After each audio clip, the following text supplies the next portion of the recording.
come in. So again, good afternoon to both Lee Lance and Elcherson.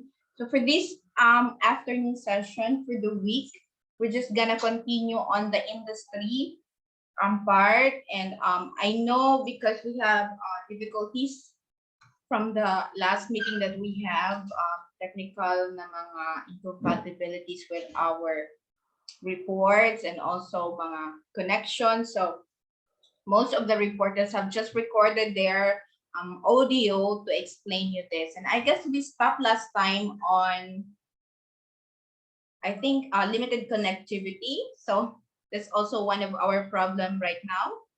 And also weak resilience, no, I guess so. So we'll be continuing on inadequate support services. So it should be, I guess it should be Mira for this topic. So but before that, let me just have a screenshot of our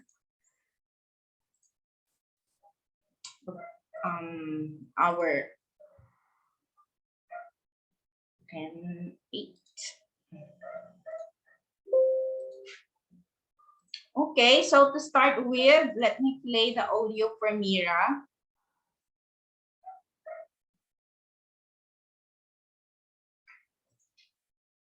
Good afternoon, ma'am, and to my co-classmates. I am Mira Luna Cesar, the presenter number 3 for this group. In the continuation of the report of Ms. Aisel Mananga, number 8 is the inadequate support services. Not enough support services is one of the reasons that affects the agricultural product. These services, such as extension, construction, and operation, and maintenance of farm-to-market roads, small-scale irrigation systems, and other rural infrastructures, remain incomplete due to the LGU's reasons such as technical and financial constraints and incompatible priorities between national agencies. I will explain first why these services important.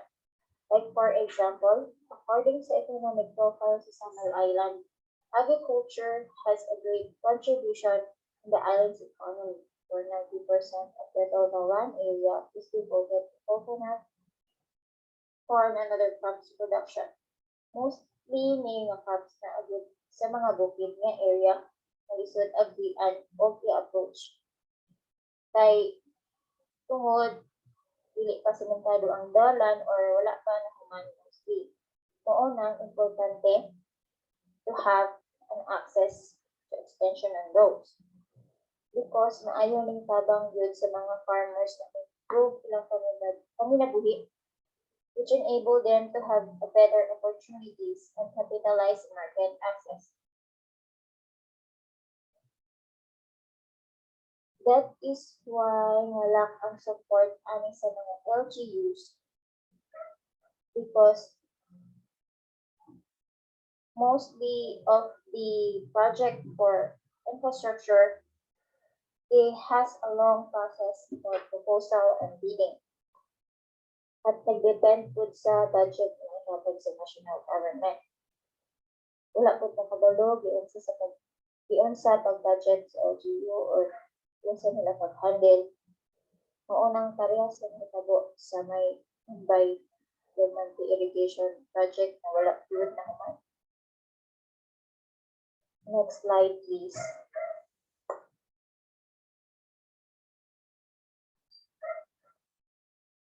So that's for number 8, which is the inadequate support services. So we have now number 9. Also, private sector has the opportunities to participate in areas such as certified seed production and distribution, laboratory analysis and certification, market information analysis and dissemination, technology dissemination, and supply chain enhancements. However, the pricing and delivery arrangement for these services are often financially disadvantaged to private sectors. Why? Majority of public sector enterprises active in the rural sector are small and financially weak and do not have access involving to any business development support, which makes the public-private partnerships difficult. Next slide, please.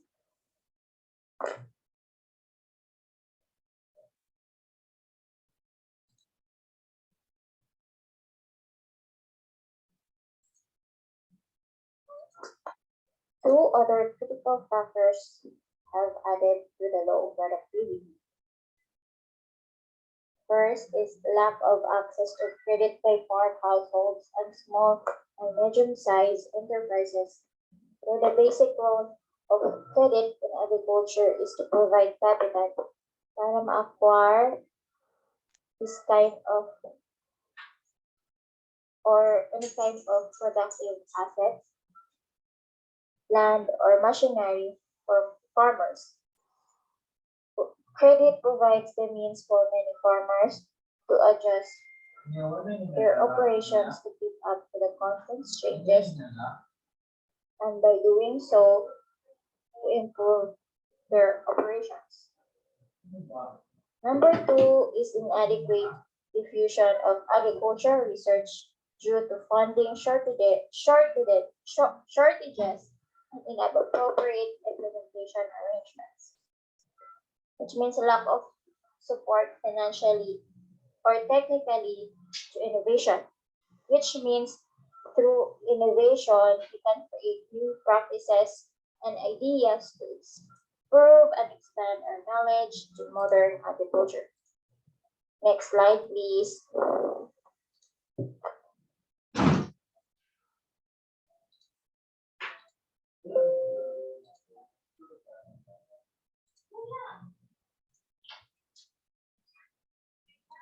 Number nine, policy, governance, and capacity issues. Institutional fragmentation means as the process of redistributing functions of powers to each departments within the sector, weakens planning and service delivery. Unclear and overlapping functions of key government agencies and insufficient planning and results monitoring systems impact on the effectiveness and accountability of service delivery. And also weak governance and changing local priorities due to likely changes in governing officials every 3 years add to the risk. Why? Diba, there is a Pilipinas in local elections. Mayors, vice mayors, and barangay captains are elected every 3 years during midterm and national elections, and they can serve until 3 terms. Naadjud sa policy local elect nga no local elected official shall serve for more than 3 consecutive terms in the same position. Why? Major reason is to prevent corruption. Dili gud ta magpataka og boto no labi na hapit na po ang eleksyon. Vote wisely kita guys. Dapat kung magboto tan-awon sa gyud ang background kung naa ba siya nahimo nga maayo og effective pa siya as a leader. Unsa maingon pa kung unsa gibuhat sa usa ka leader kung maayo o dili mo reflect na sa iyang nasakupan. Nasakupan o gisakupan. Thus, poor leadership can seriously affect each employee's morale and causing them to be less productive than they would be. Next slide, please.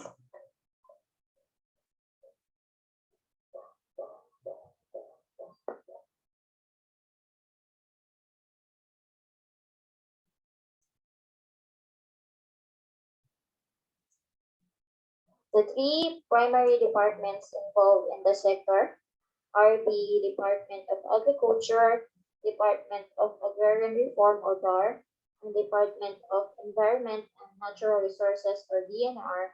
Include in the organizational structures are bureaus, councils, and government-owned and controlled corporations that handles specific but to some extent overlapping activities.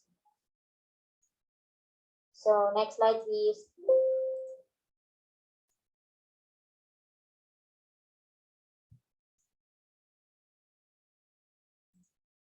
Number 10, recent policy directions. Specific to natural resources management, the following policies have been recently issued.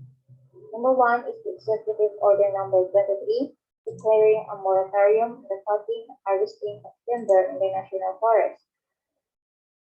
And number 2, the Executive Order Number 26, National Greening Program, which attempts to consolidate and harmonize all greening efforts and initiatives of government, civil society, and the private sector in one program. This executive orders bans the cutting and harvesting natural and residual forests throughout the country.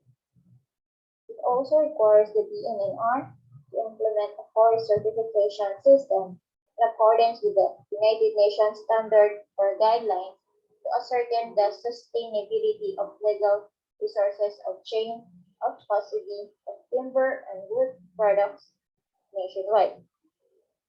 So this government initiated the National Breeding Program or NGP as a massive forest rehabilitation program established through the issuance of Executive Order EO number 6 signed by the President Benito S. Aquino III on February 24, 2011, which is the main mandate is the development of this program comes with the associated task of national struggle against poverty, food insecurity, environment instability, and biodiversity loss and climate change problem. This is directive given by the President to DA, DAR, and DNR that mandates the program as DNR as the lead agency, where the EO supports and complements directives by the President Aquino, includes EO number 23 that bans logging in natural and residual forests.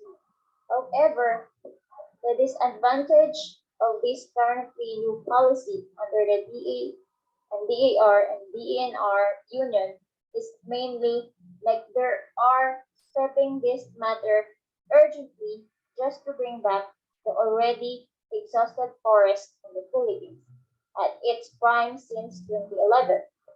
Thus, implementing changes in operations and sufficiently monitor these activities to address these problems should be properly planned with sufficient financial and manpower resources, not just to urgently implement it because we want a good development in achieving a greener picture of the Philippines. But it is a cooperative decision and effort that all national and local government, private sectors, and even individuals have to make. This is all my report. Next reporter, please. Okay, so that would be for Mira, and it's very well said.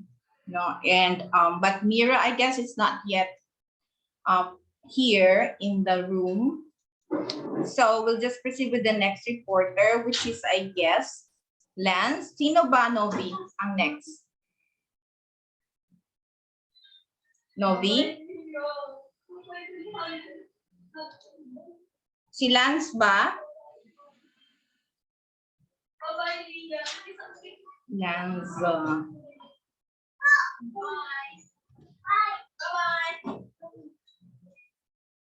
Inahak. Magpangita jud ko karon tay sa aware. Kisa pa tong next reporter, si Axel kaya?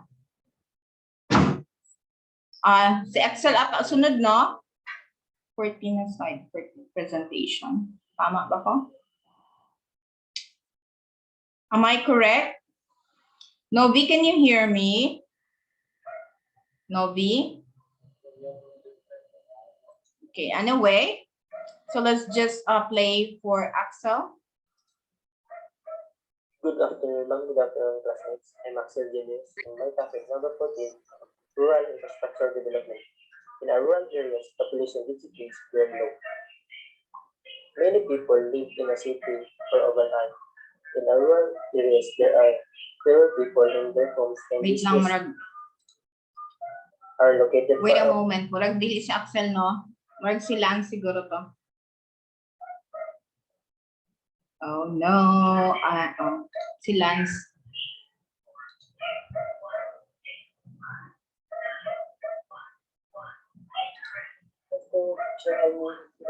classmates. This is seriously, this is the main fault that is all about government sectors. Issue 2011 2016, Philippine Development Plan 2011 to 2016, and a government that is healthy, ecologically balanced, sustainable, productive, climate change, resilient, and one that provides the present and future generation of Filipino. So moving forward, we have the government sector strategy. We have the Philippine Development Plan 2011-2016, which is focuses sa mga taas na plano for sustainability for the people. So you all know that manages both natural and man-made itong nasunod. One main roles sa government is to control and give alternatives to reduce damages to environment. Overall sectors goals include ensures food security and increase kahapag ng income sa mga tao overdoing illegal destructive activities sa environment. Kedua is reduction of waste inherent in the sector, including climate change impact. Kedua is maghapag solution or alternatives to solve existing problems that climate change or tanong o dahon. And then, ang ikatulo is enhance policy environment and governance. These pagtulog malaking to improve the protection of environment. Next is dito sa EU sector experience and assistance program.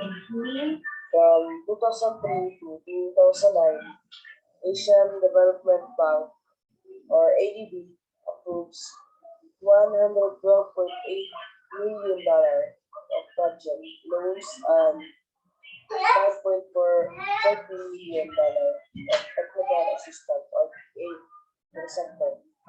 ADB has 3 ongoing projects. So 2003-2009, ADB approved $112.8 million project and then $5.4 million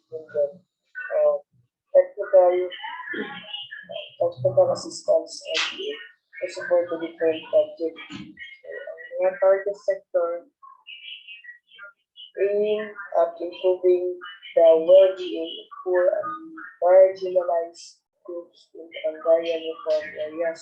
The target sector ang saka assistance financially sa mga ilang pangilagyan. Then kedua is sustainable management of coastal resources. Membuat sila mga proyekto sa pag-sustain sa mga coastal resources sa area. Kailangan katuloy is increase agriculture productivity and profitability. Kasi pinagpadaghan sa mga agricultural activities to sustain the needs of the people and keep their job. Then the last one is they have an evaluation with the assistance program in 2008. Country assistance program evaluation running after 2008. And then weaknesses is hampered. Number one, hampered the delivery assistance to rural areas. Mas hindi maabot ang assistance due to different population. Ikalawa is absence of uniform, strong, and well-coordinated national and decentralized institution supporting agriculture and rural development. Coordination and cooperation from different institutions are not working well wala sila nagkakaibigan.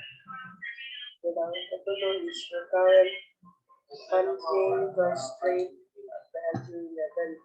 Hindrance of the LGU level of the budget. So, dali pa sa ADB, sustainable integrated natural resource use and management.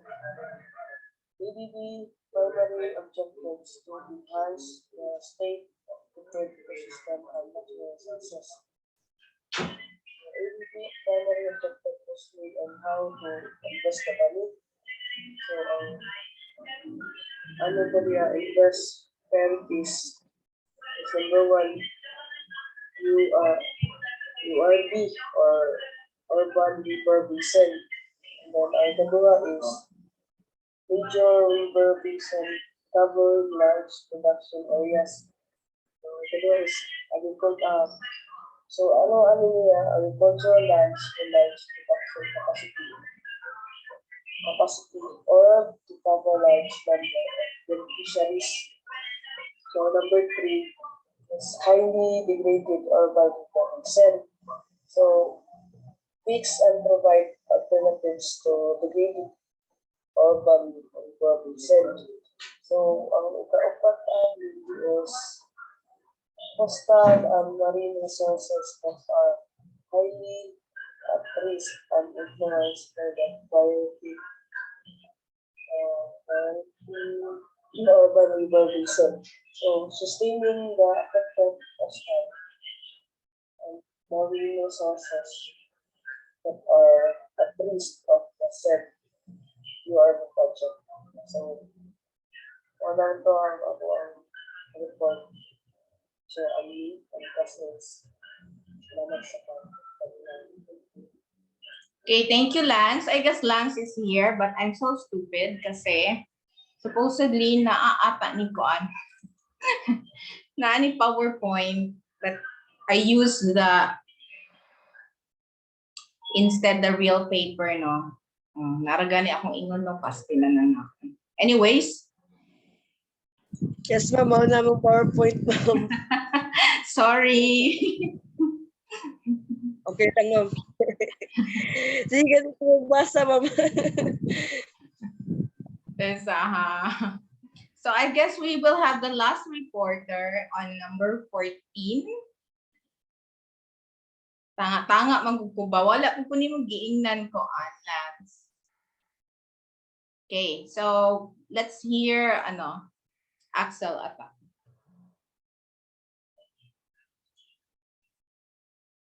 So,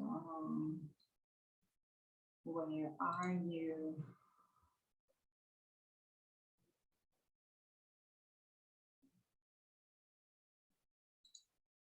Capacity development objectives tested in the regional networking capacity of national government agencies and NGOs. Second, bureaucratic reforms will be pursued through the convergence initiatives of the DA and DAR and DNR. Bureaucratic means relating to the business of running organization or government. And third, use of organizational performance indicator framework to identify departments.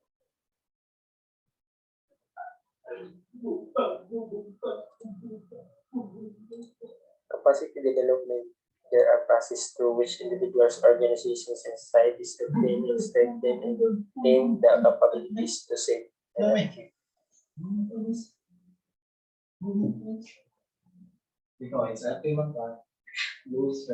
Animal chick. 15, okay. 16. Proposed lending and non-lending programs for 2011 to 2016. Lending, it means person or organization that use sum of money under an agreement to pay it back later. And then the non-lending, ibig sabihin yan ay hindi nagpapautang. And ADB support will focus addressing natural resource issue through a multi-tranche financing facility and natural resource proposed and river basin management proposed for 2015. In addition, the integrated natural resource management project plan and procedure.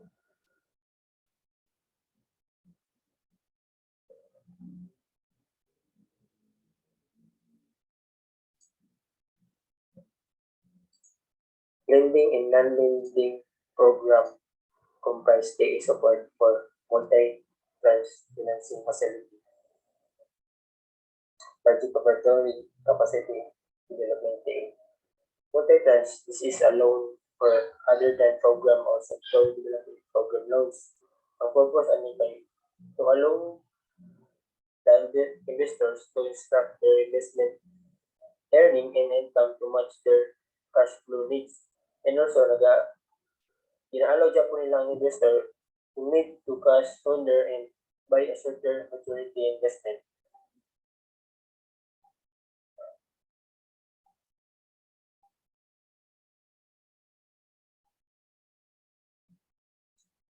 Lending and non-lending program comprise TAE support for but in the present, the Department of Agriculture or DA has launched new agriculture loans and enhanced existing programs to help improve agriculture in the Philippines. Ang title silang loan na ilang bagong ilan kay Sure COVID-19 Loan Program for Expanded Shore Aid and Recovery Project. In the light of pandemic, the Department of Agriculture through the Agriculture Credit Policy Council (ACPC) approved at 246.3 million in loans para sa karapat-dapat ng mga farmers ay makakuha sila ng 25,000 or makahiram sila of 25,000 pero kailangan nilang bayaran up to 10 years. Maulang 10 years.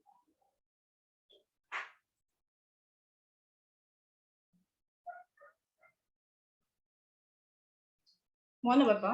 But in the present, the Department of Agriculture or DA has launched new agriculture loans and Yeah, I guess that's all for Axel. Andito ba si Axel? So I guess that would be the end of their report as a group, no? So I'm not just quite sure kung sino ba ang in charge nitong ano. Was this part the problem tree for agriculture and natural resources? Is this part of Axel's report? Lance, are you there? Wala na po si Lance.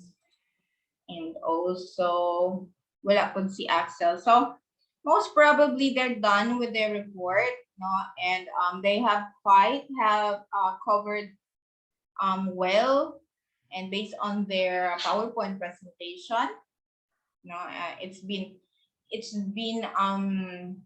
creatively presented well,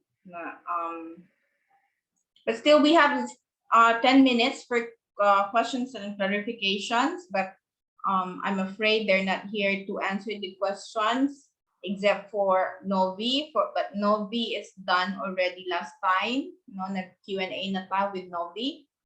So when they get back, maybe we can ask them questions. So the only comment I have with your group is that I didn't hear anything, any explanation regarding this problem tree as a whole. But then all of you have already mentioned naman, no? Like this one, these are already part of all the presentation. But then I'm glad that you have presented in your PowerPoint presentation this these slides, no? And also the last slide, which is this is parang table of parang appendix table of what they have of the outcomes of the ADB, no? So, but this was actually part of their discussion, no? But it's almost perfect, and it's just that whenever you presented a slide, you don't forget to mention it. Like it should be Axel's task, since si Axel yung last person who presented, so he should be able to present the slide, no? At least, although this has been explained by previous reporters earlier, but Axel should have mentioned this one, no? This is just even like saying, this is the problem 3 for agriculture and natural resources. As you have said, this has been presented by each reporter. So, but all the rest is very good, no? And you have explained very well, and you understand well your report. And most of you really have opinions, no, to the government. So I guess the most important thing about industry assessment, no, because in the case of agriculture and natural resources, so this is to assess actually ano yung as you can see on the last portion, no, these are the problem 3 for agriculture and natural resources. So as a researcher, wala ito, no? This is the one, the final output, the output that you want to convey to the readers. Now this presentation, ano ba to? This figure or model is used, kayo yung author yung gumawa nito para i-present to the readers the different problems that came out after their report, no? But then isa lang ding isang what do you call that? Isang let's go back to the real paper. So this is the real paper actually, although they have footnotes, no? These footnotes will show you that where did they get the secondary data. Now these are secondary data. Where did they get the data that they've been explaining? No? So this is to show you. But then overall, it is a presentation wherein naka-footnotes lang siya. So it's a kind of a different presentation. Now we cannot see the methodology. It is all understood that these are secondary data dahil may mga notes. No? So it just means that I don't know if there is something like, yeah. So they said the environmental assessment review framework is accessible from the list of links documents in Appendix 2. For example, so they have presented it in the Appendix 2, in meaning yung kandito, this one. So this is the Appendix 2. So it's just kasi methodology is a very important aspect when you do your research proposal or your research report. But in this case, I would just like to elaborate further that they don't need to present what they did in their methodology because it's all secondary data and it's already explanatory in their footnotes. So do you have any questions or clarification before time again?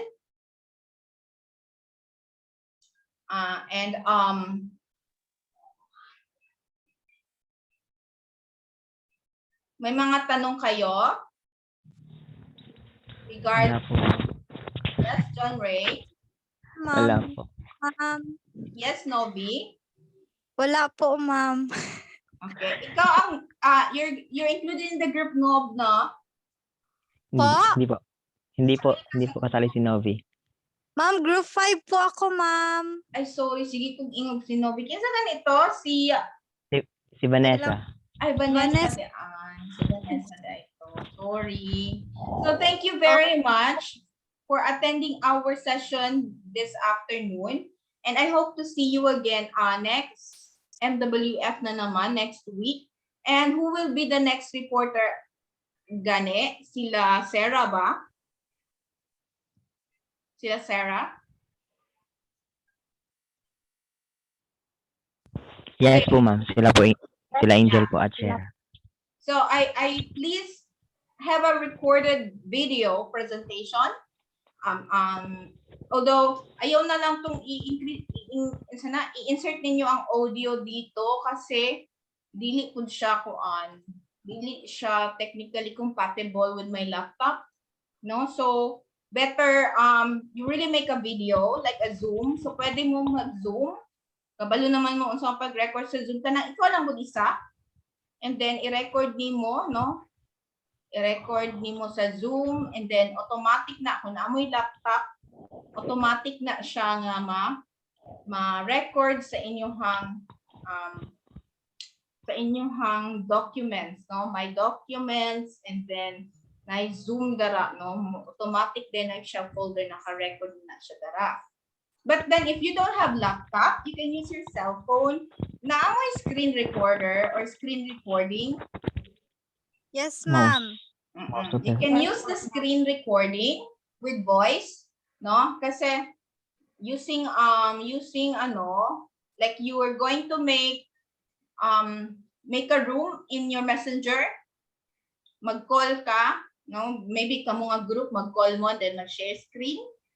So in Yes that po, way, ma'am. yes. And then i-save nimo through live, no? Imuha lang kung anong Facebook live.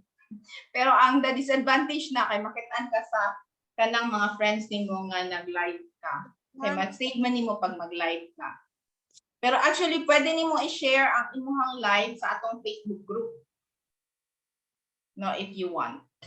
So that would be all. I guess less than 1 minute na lang tayo. Ay 1 minute na lang yun ta. So do you still have any concern? Next meet kani kay dinalian naman ni good. Send na lang nila ilang audio since I have their PowerPoint presentation. But for the next reporters, I guess you still have time to record a video presentation, no? Or you can also make your own. You can make your own YouTube channel, no? Nana ba may YouTube channel? Wala, ma'am. Yeah, Account lang. you only need a Gmail account para maghimo mo account, no? I-sign in lang naman ninyo sa mag-sign or mag-sign in or sign up, no? Sa inyong sa YouTube para na lang ninyo i-post. But then that would be so much thing to do for you, so recorded video will do, no? But it's also nice like what I'm doing, no, sa aking mga recordings, since it's only through YouTube that I can store almost all of my videos. As you can see here. So less than 1 minute. Thank you for your participation this afternoon, and if makat off na niyo, then I will see you next meeting.